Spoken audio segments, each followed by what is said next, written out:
Hey guys, it's Alyssa, the hopeless romantic redhead. And I'm Leah, the reluctant critic. And together we are Main Character Syndrome. Named after a condition we both definitely have. And are not getting treatment for. We're just two book besties with too many books. And not enough shelf space. And a lot of opinions, so let's get into it. Wow, guys, happy spring. The weather is warming up Finally. And I'm loving it. Yeah, I can sit back and relax for a second now because the storms have calmed. Mm-hmm. So feeling pretty good about that. Storms have calmed for now. I probably just absolutely jinxed myself. Do not tell my boss. Never speak that into the ether when you're a meteorologist. Too late. It's fine. We know how to deal with it. We do. But yeah, I'm so excited for pool season. Like, you have no idea. I've just been chomping at the bit. My apartment complex is currently cleaning the pool, and they have been doing it like the same stage. Like, my gym is right in front of the pool, and so I'm like running on the treadmill trying to work for that beach bod. And you're like, I see it. I see the light at the end of the tunnel. It's not far off. I see it. Are you working on it? I don't know, because it's been the same for the last week. I would like to hope that they're putting all the chlorine stuff in it. I don't even know what they do. Probably. I'm just being that way. There are too many dreadful tan lines that need to be gone right now. For all the marathon training, the tennis shoe tan is ridiculous, and I am in desperate need of getting rid of this watch tan. Did you switch it? I haven't switched it yet. I'm in the process of it. But it's starting to burn. I've gotten a couple burns on it, so it's slowly but surely it's going away. You've got a wedding in a month. I know, but I've got a plan, and so far it's working. There you go. Yeah, Leah does have an atrocious watch tan. It's really bad. Blame it on all the running. But you know what? Proud of it.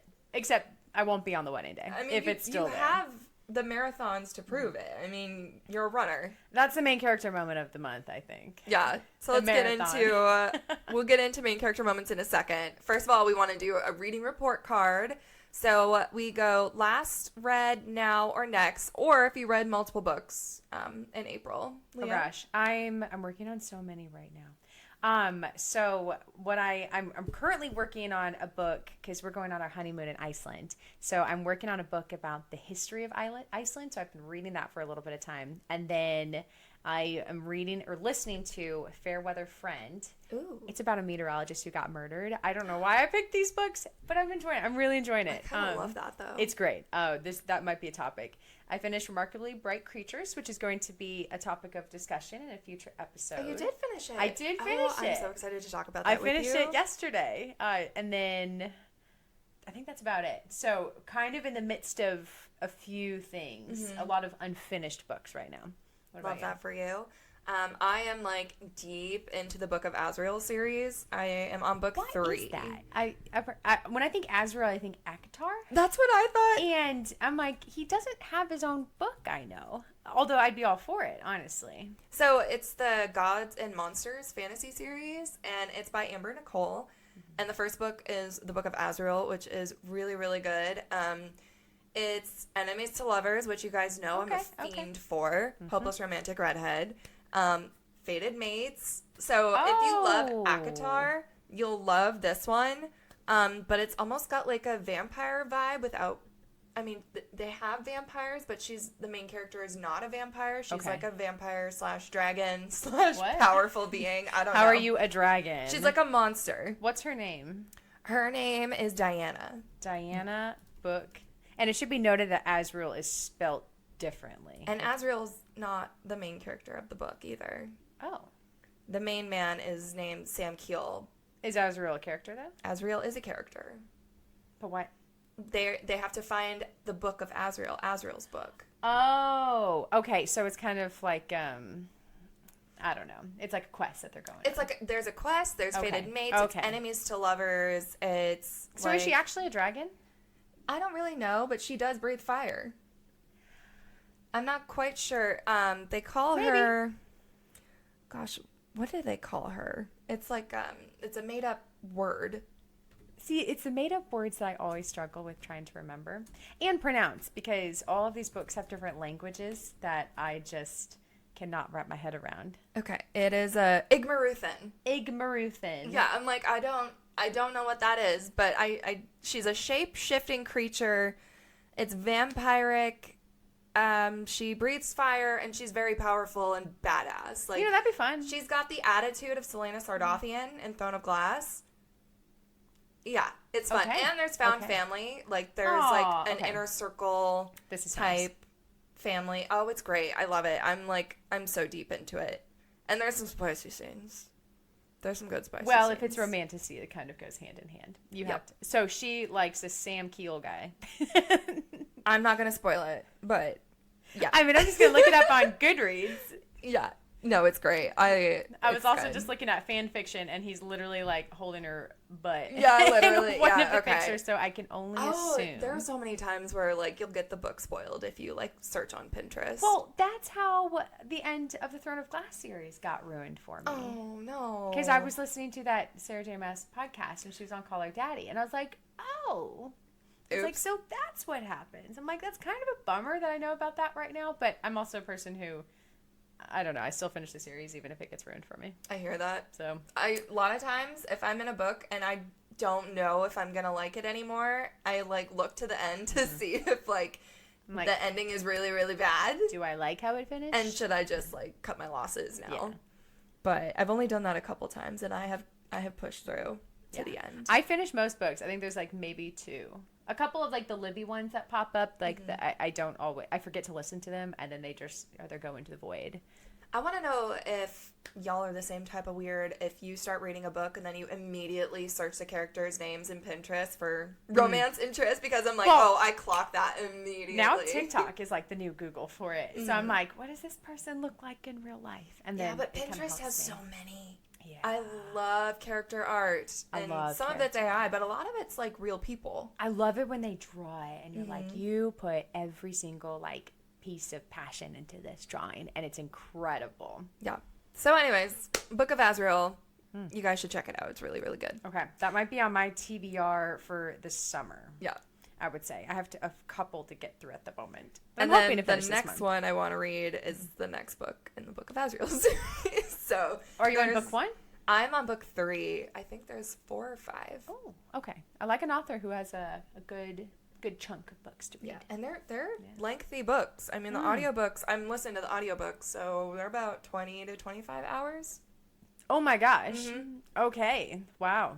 I listen to them on my commutes. It's great. Wow. My commute is 6 minutes, so mine's about 30 to 45 minutes. Takes a long time to get through a book. Okay. So, main character moment, Leah, you kind of hinted at yours. So, I ran a marathon. It was my second one, and I think a big main character moment of that was I got my PR, which I was really, really aiming for. I chopped 30 minutes off of that. And my second goal was to not get sick. I don't want to go into too many details about that, but I felt very ill after the last marathon. Yeah, really bad migraine. It was really awful. And the day after the marathon this year, I had my bridal shower. So a lot of a lot of reasons not to feel ill. And I felt great. I felt great after the run, and I felt great at the bridal shower. That was risky. It was a bit ballsy, I will say. When we were picking dates, that was the only date that worked out. And I was like, okay. I'm like, we're going to manifesting. I'm like, it's going to be fine. I don't know how it's going to turn out, but I'm going to make it work. And it was fine. It was just fine. So that was my main character moment. Love that for you.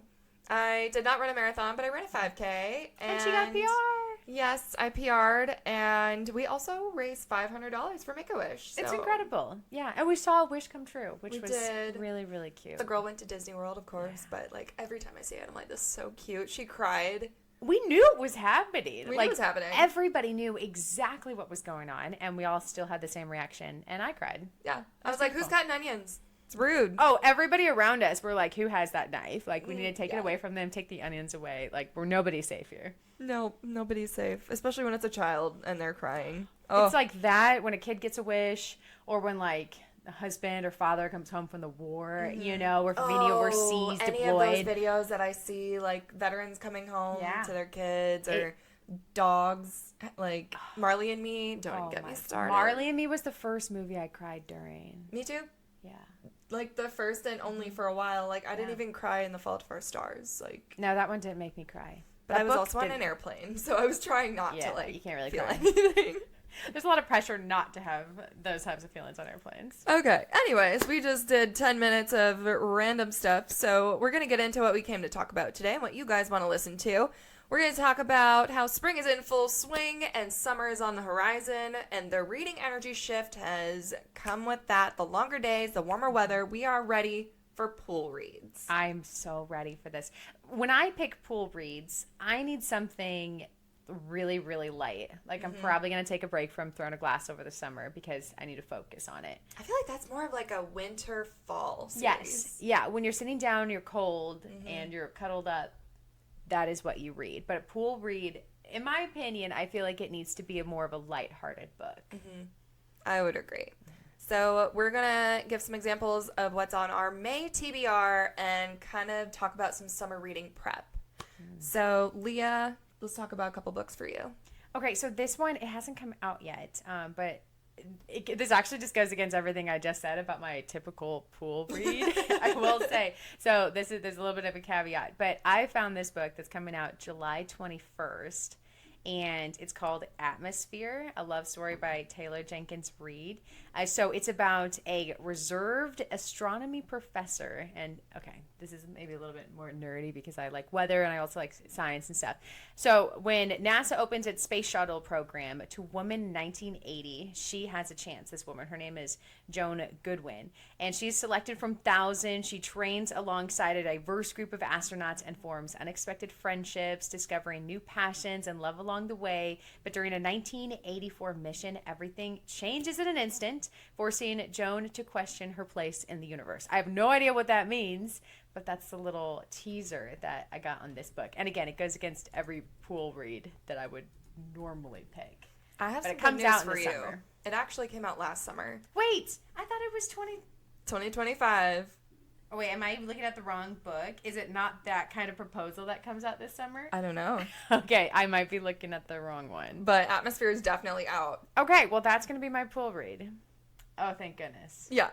Okay. Then it might be Not That Kind of Proposal by Victoria Levine that comes out July 21st. So scratch all of that, my bad. That's all right. But that's exciting for you that you get to read it right away. Okay, thank goodness. That could be a plain read. Yay. I feel like plain reads are different than pool reads. I would agree. Yeah. Because that's a long plane ride. Because how long is it to Iceland? I think it's going to be about 7 or 8 hours. That's a good book. book. It's not too bad. So we can get through that one. Yeah, you could definitely read a book in 8 hours. What about you? So I actually haven't read this book yet, and I am a huge fan of Emily Henry, so I have book lovers on my shelf. TBR. I only have 3 books on my shelf right now of hers. But it's going to get bigger. It's going to get bigger. And so those who don't know Book Lovers basically follows Nora Stevens, who's a cutthroat NYC literary agent who takes a month-long trip to a small town with her sister. She unexpectedly reconnects with Charlie. He is a brooding, we love brooding. I love brooding. City book editor that she despises. Of course. So, of course, enemies to lovers. And turning their professional rivalry into a heartfelt romance while discovering small town life. That's a pool read. That is a pool read. See, I feel like I should have saved Funny Story by Emily Henry for the pool this summer. That would have been a good pool read. That would have been really good. Okay, but everything that Emily Henry writes is a pool read. Yeah, doesn't she literally have a book called Beach Read? Yep, it's on my shelf. I'm surprised she doesn't have one called Pool Read. I have the exclusive edition or special edition. For those watching. Yes, I don't know for what those that watching. means. Why is it exclusive? It's sprayed edges and it's got a different cover. I mean, that's gorgeous. I got it on Black Friday at, I think, Walmart or Target like 2 years ago. I gotta give props to authors who really think about how they print the book. When they put effort into the edges and the etching and the different colors of everything, because it makes a difference when it's on the shelf. Was Rebecca Yarros the first one to do sprayed edges with the dragons? I don't know. Because now they're called spreads, which no, Spreads. I don't think they should be called spreads. I don't like that at all. I don't like that name. But now I see them a lot more, and I first only saw them on Fourth Wing. Okay. It trended heavily with the 2023 release of Fourth Wing.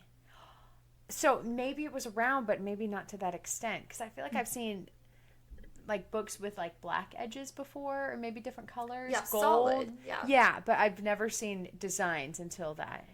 And doesn't Akatar have like florals on theirs now? I think so. Maybe some of the special editions. I mean, Okay. there's like 3 or 4 editions. There's like pitch black editions. Ooh. It's like the night court edition. It's really that's cool. Okay, that's fun. But I'm also like, I don't want just a black book. No, you need a little bit of design. You need color. Yeah, and then when you're reading it, you can like, oh, I'm at the dragon or whatever. Yeah.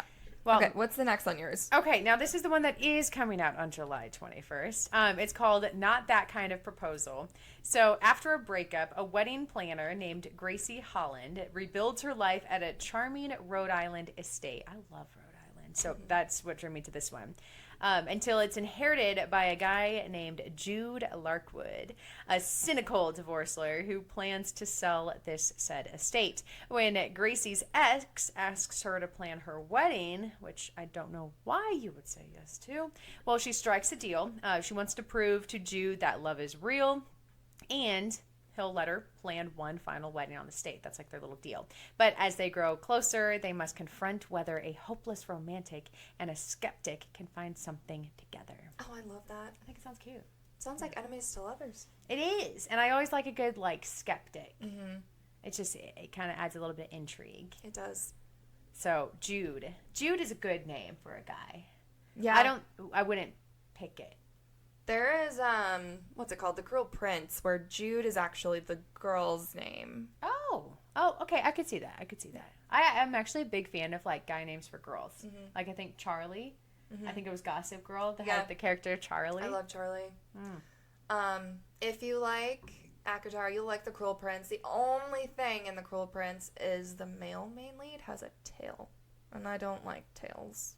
I don't know. It was a book ick for me. That is a little... They're fae, Fae can be whatever they want to be. Pointy ears wings and all. is fine. Wings are fine. Wings are fine. A tail, Yeah. No. No thanks. No. Anyways. We'll move on from that one. Moving on. I'll pretend that one doesn't exist. The second one for me is In the Likely Event by Rebecca Yarros. Now, Rebecca has written so many great contemporary novels, and a lot of them that just make you bawl your eyes out, and I'm pretty sure this is one of them. So I don't know if it's a pool read or shut myself in my bedroom, turn off all the lights, and have a moment to myself. It's follows Izzy and Nate, who form a deep bond after surviving a plane crash. Their story jumps between the traumatic meeting and then their reunion 10 years later in Afghanistan, where Nate, now military, must protect Izzy. So it looks really interesting. Okay. It explores fate, duty, and second chances amid war-torn chaos. I love a good second chance. I know, me too. And I like time jumps when done well. Mm-hmm. There are times where there's a time jump and I'm like, what? Where are we? Sometimes time jumps feel a little like you didn't know how to say, and then the next day. Yeah, abrupt. They're just a little bit too abrupt. I'm like, you just don't know how to move the book forward. And so I'm going to put a random time jump in. Mm-hmm. Okay, I like it. I'm going to have to add some of these to my TBRs. Some of my other TBRs, I really want to actually read People We Meet on Vacation because I've seen the movie and I didn't find the movie very memorable. I thought the book was better. Okay, so that's kind of what I'm hoping for. I'm like, I saw the movie and... I mean, I don't know. I was kind of watching it in and out. Like, I would watch it for like 5-10 minutes, and then I would leave, and then I'd watch it for 5-10 minutes. Mm-hmm. But that was a time jumpy sort of one, and I felt like the movie kind of struggled with that concept a little bit. Yeah, the time jump was a lot easier to understand in the book, and when you watch the movie, if you didn't read the book first and you knew that the time jumps were there, you would be a little confused. Yeah. Because, like, oh, they're in Italy. Oh, they're in Italy. A forest in the middle of nowhere. Like, she's sick at home today. Right. So, I don't know. I really, really loved People We Meet on Vacation. I actually read that while I was on vacation. Oh, see, that's a good vacation read. It's good. Because everybody dreams about meeting someone on vacation. Yeah. I was poolside in Florida. Oh, that's perfect. It was great. Did they go to... I don't think they went to Florida in the book. No, they probably went to way cooler places. Probably. So People We Meet on Vacation follows Poppy and Alex. They have nothing in common. Poppy, she's a wild child. He wears khakis. She has wanderlust. He prefers to stay at home with a book. Relatable, I will say. Relatable. Although I am actually more of a traveler. But anyway, traveler who brings the books with me. Exactly. And somehow, ever since a fateful car that they shared together on her way home from college, they become the best of friends. And while they live apart, they always manage to come back together every summer. And for a decade, they have taken a glorious week vacation together, which you can probably just guess that they fall in love. You know, it's always just funny to me when it takes so long for characters to realize it. I'm like, it's a slow burn. It was a little bit, yeah, and I think that's where the movie, I struggled with it because it was so obvious in the movie. I don't know. I mean, you knew he liked her. You didn't know if she liked him because she was very, very scared of commitment. True. That's why she's always on the move. Yeah. And they also had other partners also. Like, they were dating people kind of in and out throughout the book. Yeah. And then they eventually rekindle things and, you know. So you can guess the ending. I love books that do, like, the time jump where they're together and then they're completely split up and 10 years later and then they meet again and then, like, something happens. This is given, like, Every Summer After by Carly Fortune, which I did not love, mostly because of the brother trope. I don't like a brother trope. No. I didn't like it. Should I read it or no? I would read it just for funsies, but it wasn't my favorite just because of the brother trope. But I love it where it's like, you know, something happened and you want to know, like, how they screwed up. You know, because, like, they're like, oh, they'd never talk to me again. I really screwed up. Like, I made a mistake. I miss them. And I'm like, ooh, what'd you do? What'd you do? Like, spill the tea and serve it hot. I want to see it. And in Every Summer After, she did. She did him dirty. Like I said, brother trope. Okay. So, beach read? Pool read?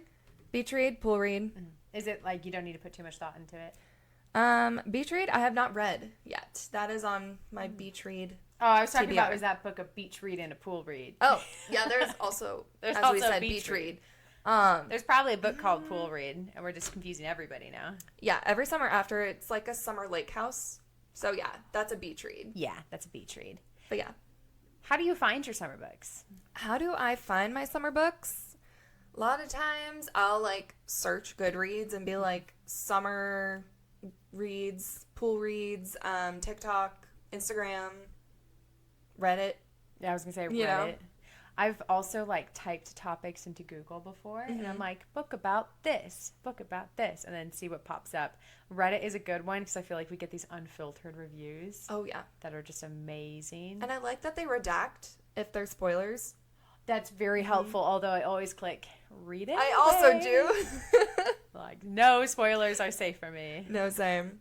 But, yeah, a lot of times if I really like a book, which I did with Fourth Wing, I'll type in, like, books similar to Beach Read, books similar to Fourth Wing or ACOTAR, and then I found this whole rabbit hole of books, and I was just like, oh. I want to get through at least three books in the summer. I'm kind of on a one reading book, like physical book a month, and then audio books, you just burn through those because 1.5 times speed. Yeah, some honorable mentions on my end. So the Daisy Chain Flower Shop is, like, in the universe of the Pumpkin Spice Cafe by Lori Gilmore, and it just sounds really cute, really springy, really summery, and it just sounds like a vibe. It talks about daisies. It's a cozy small town romance. It's that fake dating trope. Yeah, it's the fake dating trope, which can be done well. It can be. It's happened. Bridgerton did it well. You could florist Daisy, whose shop is deemed cursed by townsfolk, fakes a relationship with newcomer architect Elliot to reverse her bad luck reputation, and they fight, but then they grow attraction, and then they find unexpected love. And I love that. It's cute. It's a cute pool read. I'll probably finish it in like 4 hours. It's small. But it's nothing fun. Like a 900-page Throne of Glass book. And you really need a break from those. You really do. At the moment, I'm on a little bit of a hiatus. I have not opened up the latest Throne of Glass book that you gave me. Is it Queen of Shadows? Okay. I think Empire Storms. Empire Storm. That one you need to, like, focus for. Yeah. My brain's been everywhere. Yeah. This next one, also an honorable mention, How to Kill a Guy in 10 Dates. So you know how to... Kill a guy in 10 days. No, how to... Wait. Not kill. How to lose a guy How to lose a guy in 10 days. Then we get into How to Kill a Guy in 10 Dates. So I love the play on words there because How to Lose a Guy in 10 Days is my favorite movie. I love that movie. This one's by Shaylee Thompson. It just came out in January. And it's a slasher rom-com novel where a speed dating event turns into a deadly murder mystery, forcing the protagonist Jamie to use her knowledge of horror movies to survive a killer who seems to be trying to woo her. Questions. Lots of questions. I am very intrigued. Is he trying to murder her? Or is he trying to actually woo her? I don't know, but I've seen, I've read Butcher and Blackbird, and I'm not going to say I liked it because I feel like that would make me into a weirdo, but I enjoyed it. It was intriguing. I was entertained. Yeah, I was going to say, it kept your attention, and... I was entertained. It is becoming a movie, and there are a couple scenes in there where I'm like, I don't know how they're going to recreate this and keep it... They probably shouldn't. FCC regulated? Not that I've seen it, or read it, but I've just heard some things, and I'm like, I don't know if we want that to be recreated. I'll tell you 2 food groups or 2 food items that it will ruin for you completely. No, don't say it. Don't say it. Plug your ears. Orzo? Orzo? And cookies and cream ice cream. If you know, you know. If you know, you know. I knew about and the I'm ice sorry cream. if you know, because, yeah. Orzo's like my favorite thing ever. I think I'm going to be skipping right over that one. It's right in the beginning, too. It's great. It's awesome. Do you set summer reading goals? I don't set summer reading goals. I'm very much a summer vibe reader because, I'm at the pool all the time. Yeah. And I don't know how many books I'll get through. And the sun makes me fall asleep. It does. I'm being perfectly honest. Which is why, we'll go into, some of the mediums that I read through. I'll, bring my physical copy, but then I'll listen to an audiobook and I'll just, sleep in the sun. Yeah. It's the best. Yeah. Something that you can still kind of hear it, but you're more, dreaming about it almost. Mm-hmm. Yeah, I definitely focus on audiobooks just when I'm at the pool because sometimes the sun is so bright I can't even see the book I'm reading. Yeah, exactly. And that's also, Kindles are really good with that. Oh, I don't have a Kindle. It's my Paperwhite that I got from a friend. Shout out Rebecca. Love you. Got that for me for my birthday a couple years ago, and that's my pool Kindle. Ooh. It doesn't reflect the sun. My eyes don't hurt reading it, and I can bring it to the pool. It's not waterproof, but, it's always my question. I'm is it waterproof? The back of it can get wet versus, a page in a book. Yeah, where it gets ruined if it gets, a drop of water. Yeah, you can wipe it off the screen. It's fine. Now, can you dunk it in a pool? No. But it's a little sturdier than a book. Yeah. I'll look into these. Yeah, it's definitely more, when I pick my summer reads, I pick really light things. I like to focus on books that if I'm going on a trip, I always try to pick a book that maybe takes place in the same area that I'm going to be traveling to. Oh, so when I went to Scotland, I read Outlander before I went. Nice. Great book. Jamie, love him. And we're going to Iceland, so that's why I'm reading a history book about Iceland. Maybe next I need to find a Icelandic romance or something. I don't know. So it kind of just gets me in the mood of whatever activity that I'm doing. If I ever go to Ireland, I'm definitely reading more Nora Roberts books. She has so many. Which one was it that I Literally read? Fable behind you. Oh wait, no, that's Adrienne Young. Excuse me. Nora Roberts, I have a couple of hers. I have The Liar, I have Three Fates. Irish Born trilogy, the Gallaghers of Ardmore trilogy. I'll have to find, Loch Ness Monsters in Scotland. Never mind. I was going to say, I listened to a romance kind of rom-com book about the Loch Ness Monster after my trip to Scotland. This guy turns into the Loch Ness Monster at night. It was very interesting. Love that. That's interesting. It was very interesting how they worked all that out. I don't think in the end he was cured or whatever. Yeah. I don't know what you can call that. But anyway. Interesting. Focusing on books that have to do with an activity that I'm going to be doing this summer. Mm-hmm. I definitely keep it beach reads, but then I also throw in a couple thrillers there, Do you not get scared? I'm at the pool listening to a thriller, someone's going to sneak up behind me? No, those are the things unless I I'm think reading a book about a girl reading a book at a pool and getting murdered. There's probably a book about There it. probably is. There probably is. I've seen it on Criminal Minds, but... Too many podcasts. Frida McFadden, I haven't seen anything from her yet, so... I love Frida McFadden. She is fantastic. She always just blows my mind. I love the different... Because she does a lot of the POVs, doesn't she? Yeah. She's mentally disturbed in the best way. But I'm grateful for it. You know, I'm like, I like to see into that kind of mentality in that world. Yeah, because the boyfriend really threw me for a loop. Because I thought I knew everything that was going on until the absolute last minute. And I was like, whoa. I was wrong. I was so wrong. I love a good book where you finish it and you're like, what? Yeah. Like, that ending did not, like, I could in no way, shape, or form have predicted that. It's crazy. Well, anyways, we want to know what's on your May TBR. What are you most excited to read this summer? Please let us know. And that is it for today. Oh, and let us know if you love or hate the books. Yeah, let us know. We want to know, because then we want to know if they're worth the read or not. Yeah, are we wasting our time, or is this the best use of our time? So next time, we're going to talk about how book talk has transformed reading into a full-blown personality trait. I have a lot of thoughts on this one. Me as well. And be sure to follow us on social media at Main Character Syndrome Pod so you never miss out. For now, to the readers who listen, we'll see you later. Bye, everyone.